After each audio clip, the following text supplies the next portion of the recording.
Thank you so much for joining us for CBN NewsWatch. I'm Ephraim Graham. Ahead today, the powerful protest in Iran over the weak economy, which is threatening the health and even the lives of some Iranians who can't afford critical life-saving medicines.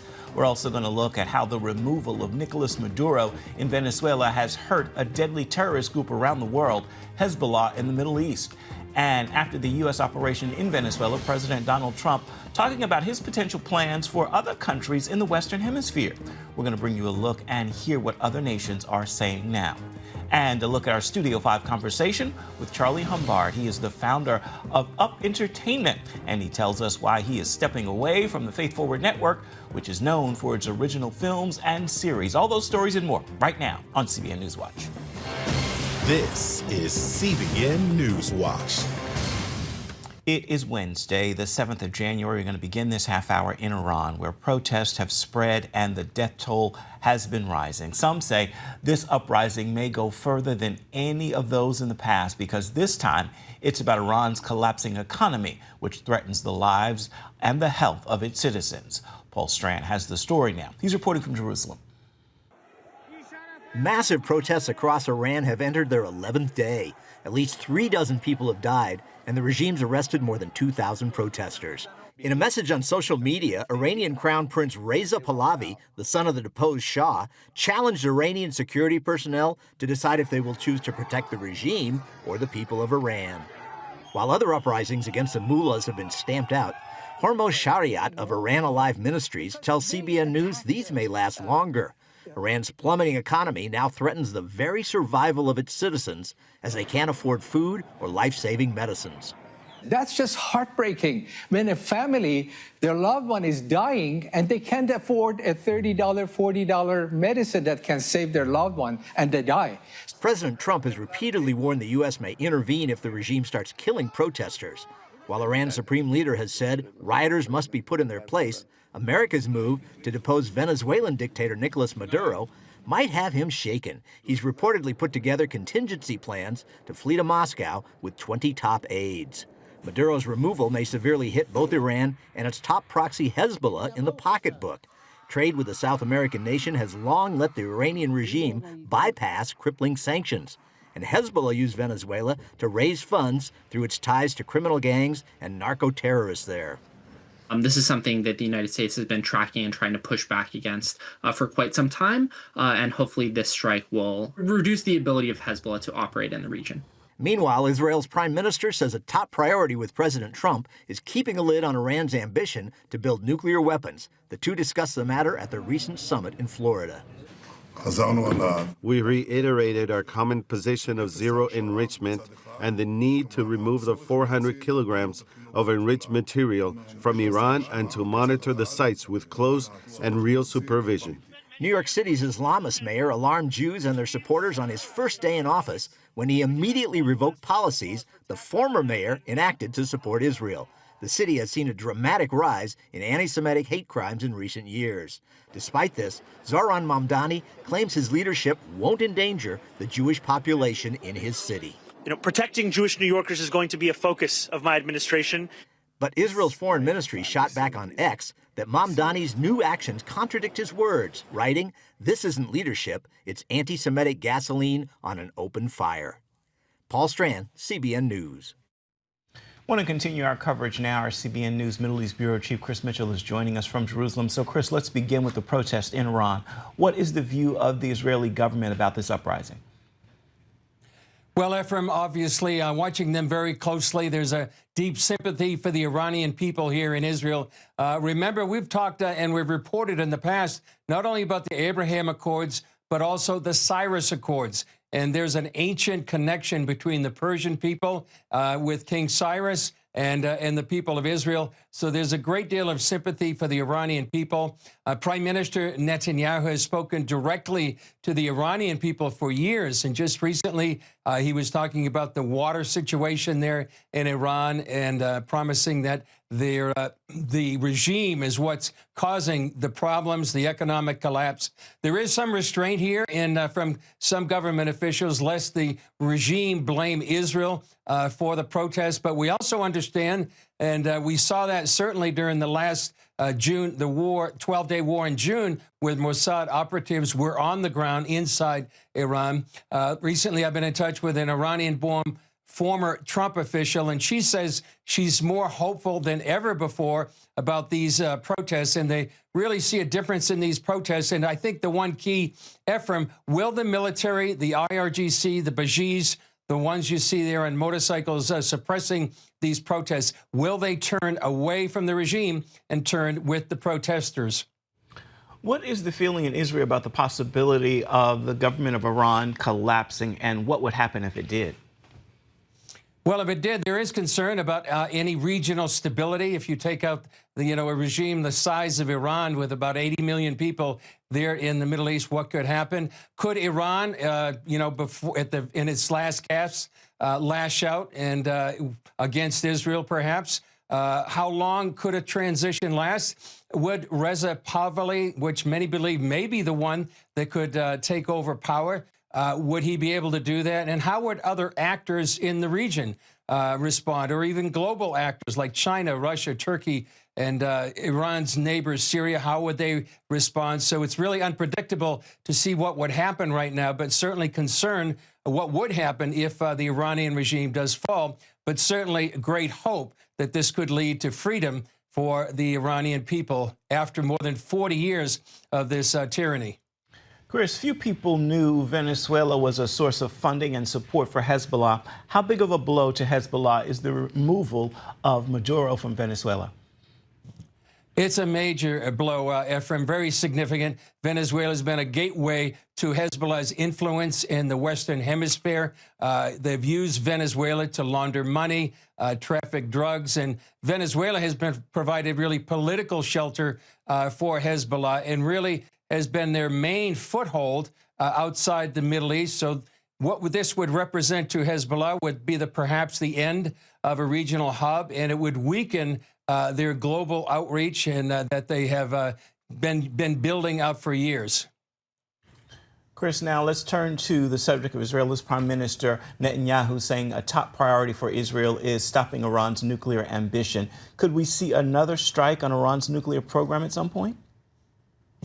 That is a possibility, and I think the meeting between Prime Minister Netanyahu and President Trump at Mar-a-Lago just at the end of December, they seem to be on the same page, both warning Iran about rebuilding its nuclear program and specifically its ballistic missile program. And so the two leaders seem to be on the same page right now. Right now, as we're talking about, the Iranian regime literally is fighting for its survival right now, and there's concern that Iran may lash out like a wounded animal.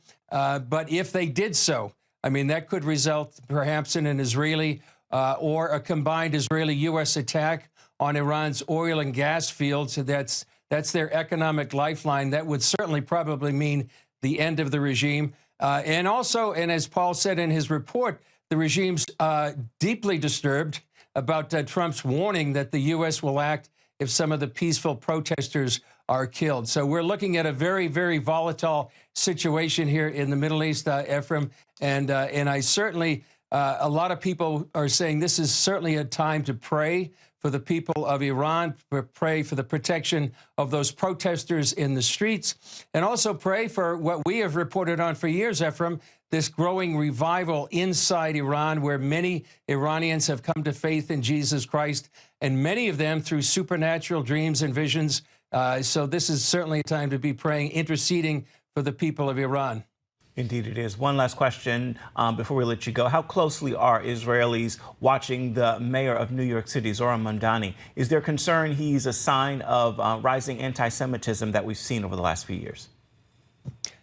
There's a very big concern over here, Ephraim, about that. One of the major signs in a growing anti-Semitism around the world. I mean, we saw it a few weeks ago, that massacre there in Sydney, Australia.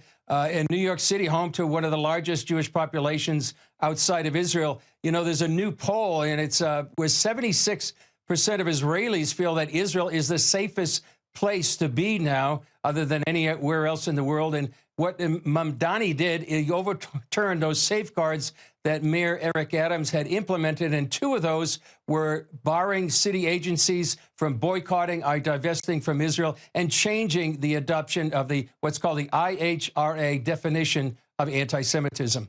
All right, Chris Mitchell, thank you so much for your reporting. We appreciate your insights. Stay safe and know that we back here, of course, praying for you and our team there and in Israel.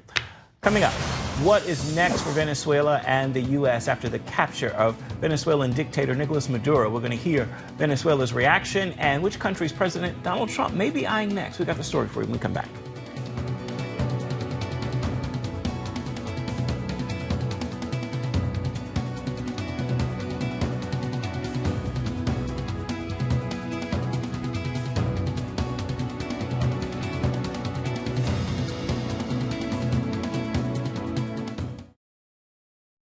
After the dramatic capture of Venezuelan President Nicolas Maduro, President Donald Trump is signaling a far broader shift in U.S. power, claiming America is now in charge of Venezuela and warning some other countries across the Western Hemisphere they could be next.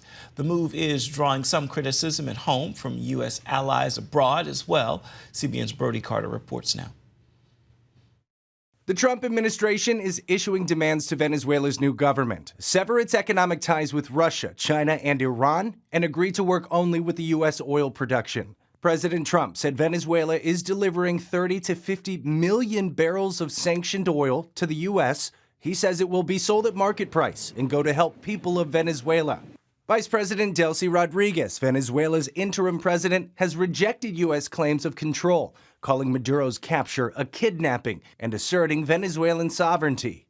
Maduro and his wife are behind bars in New York City after pleading not guilty to federal narco-terrorism charges. We can definitely say that the president of a country that was pretty hostile to the United States is no longer in charge. Whether or not that makes the United States safer depends on what Delcy Rodriguez decides to do in the near future. Director for the Center on Military and Political Power at the Foundation for Defense of Democracies, Ryan Brobst, says Rodriguez has sent mixed signals, at times defiant and at times conciliatory, toward Washington, and he says free and fair elections would be a critical next step. Another thing that might be good for them to do is to try to sever the relationship between Venezuela and Cuba.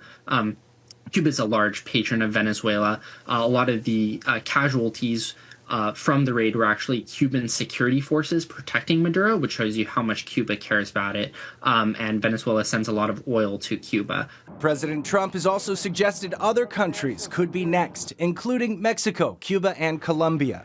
And now the White House is renewing their desire to take over Greenland, a territory of Denmark.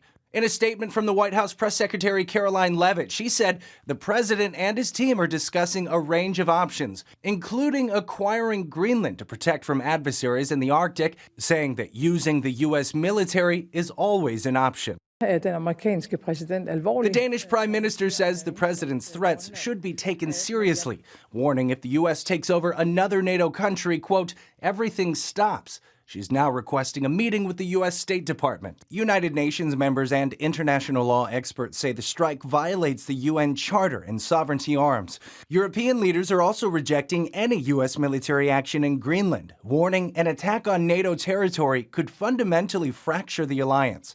Brody Carter, CBN News. Still ahead, turning to the world of uplifting entertainment, we're going to bring you a look at our Studio 5 interview with Charlie Humbard and hear why he is stepping away from the Faith Forward Network. We're going to have that conversation for you. It's coming up right after this. You're watching CBN NewsWatch.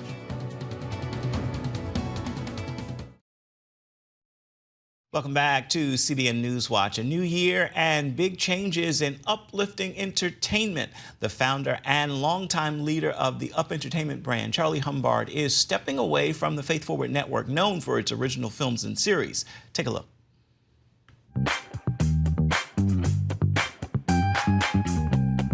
So now, as you're walking away from this means you're going to be more in the company of your wife than years past. Right. How does she feel about that? She said, more Charlie, less money. I think I should take that okay. I don't know.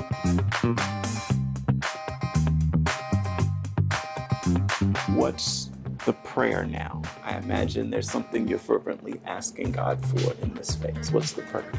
I think probably in this phase of life, it is wisdom, always, discerning wisdom. I think that the other thing I will focus on is just, allowing me to be still and listen.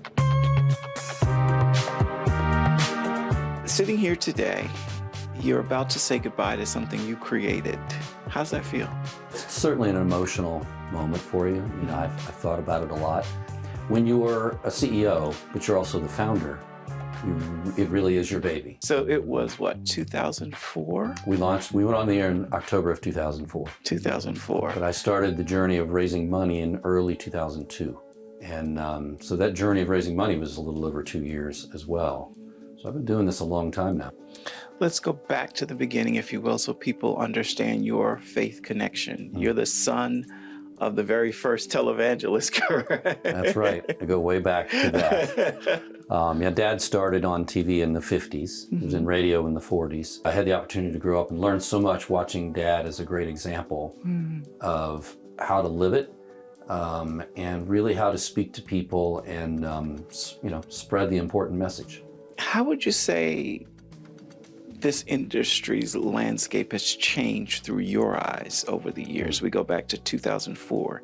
Here we sit, 2025, 2026, really. How's it changed?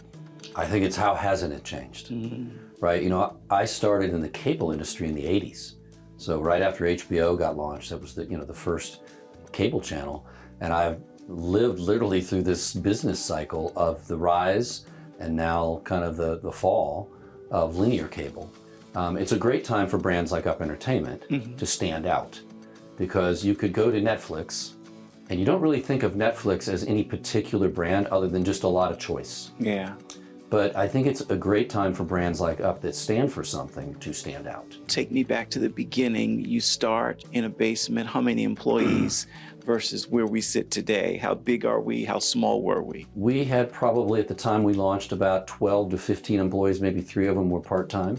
So it was a lot of work then. We're now at about 135 employees. So it's a very different business than when we launched. If you could, looking back, what was the most trying time? Trying time in this business comes and goes in seasons, I think. Probably the very beginning was really difficult because you'd never done it before. Radio stations didn't understand what we were trying to do, but the artists loved it and the consumers loved it. What's been the highest point or the biggest accomplishment you are looking at today? I think it's where we sit now. I think the business is the best it's ever been. We're really healthy in a very challenging time in media. So it's a world-class service, but represents, content based in faith and family. How have you maintained that value, that faith, family, in an age where anything goes in media now? You, as a business leader, keep your focus on your purpose. And we believe here that quality entertainment with characters with character, right, can have an impact on people's hearts and change our world.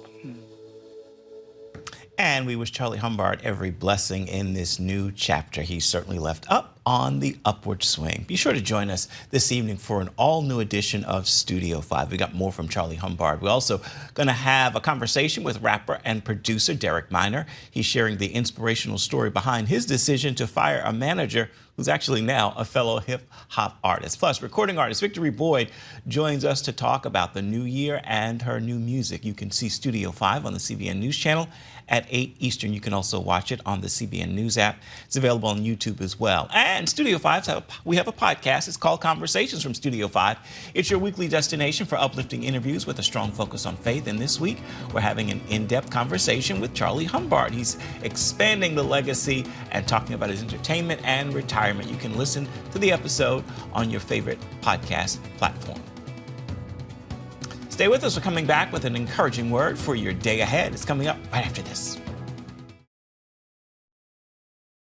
Welcome back to CBN NewsWatch. It is time now for your Wednesday word, and today's word is joy. Remember this: joy is not the absence of trouble. Joy is God's presence in the middle of trouble. The joy of the Lord is indeed your strength. Embrace this truth, meditate on it, and don't forget it. Place God at the center of everything. As the Richard Smallwood song says, Jesus, you are the center of my joy. All that's good and perfect comes from you. You're the heart of my contentment, hope in all I do. Jesus, you're the center of my joy. That will do it for this edition of CBN NewsWatch. Remember, you can always find more of our news programs on the CBN News channel. You can find them there at any time, as well as online, cbnnews.com. We'd love to know what you think about the stories you've seen today. You can email us, newswatch@cbn.com, and join us right back here, same time tomorrow. Goodbye, God bless. Thank you for watching.